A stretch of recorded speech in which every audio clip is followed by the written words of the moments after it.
देखो हर वस्तु देखने में हमको स्मूथ लगता है, ठीक, लेकिन अगर हम उसको माइक्रोस्कोप से देखें, ठीक है, तो वह स्मूथ नहीं, रफ दिखेगा, ठीक। और रफ होता है, जब भी अगर वस्तु रफ होता है तो उसमें आप देखो नॉर्मली रफ सरफेस मतलब ऊंचा नीचा जैसे हम लोग अपने भाषा में उसको ऊपर खाबर बोलते हैं, वैसा होता है। तो जब हम एक वस्तु को दूसरे वस्तु पे रखते हैं, जैसे कि इस बुक पे हम अगर मार्कर को रखेंगे, ठीक है, तो ये मार्कर कहीं ना कहीं इस बुक को नीचे की ओर दबाएगा, क्योंकि इस पे ग्रेविटी भी लग रहा है ना, और इसकी अपनी मास है तो वो नीचे की ओर दबाएगा, ठीक। अच्छा, तो अगर हम इसको ऐसा करें कि हम जब इस पे रखेंगे तो ये दबेगा, और दबने के कारण हो सकता है कि इस पे भी खड़ा हो, या हो सकता है इसके पार्टिकल ऐसा फंसे, एक दूसरे में से पार्टिकल फंस सकते हैं, क्योंकि ऊपर खबर है, ठीक है। और जब हम इसको ऐसे मोशन में लाएंगे तो क्या इसमें अगर ये पार्टिकल फंसा हुआ रहेगा तो क्या इसको चलने में तकलीफ होगा कि नहीं?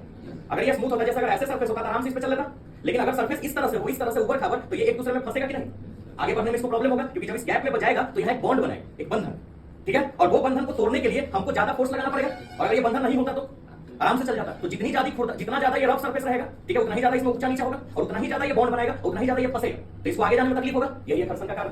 तो घर्षण इसलिए होता है क्योंकि जब हम किसी भी वस्तु को नॉर्मली देखते हैं, ठीक है, तो वो स्मूथ दिखता है, लेकिन वास्तव में स्मूथ होता नहीं। हमारा आंख उस चीज को नहीं देख पाता, लेकिन माइक्रोस्कोप से हम देख सकते हैं कि वो स्मूथ नहीं है, रफ है। और रफ के कारण से एक वस्तु की सतह जब दूसरे वस्तु पर रखा जाता है तो इसी तरह से आगे की ओर बढ़ने का कोशिश करता है, तो बॉन्ड बनता है और बॉन्ड फंसता है, और उसी को तोड़ने के लिए हमको उसके अगेंस्ट में एक बल लगाना पड़ता है। अब खुद से सोचो, मान लो अगर ये नहीं फंसता तो हो सकता है कि हमको 5 न्यूटन का बल लगा के ही हम इसको आगे बढ़ा देते, मान लो कैसा, लेकिन फंसने के कारण हो सकता है कि हमको 6 न्यूटन का बल लगाना पड़ रहा है।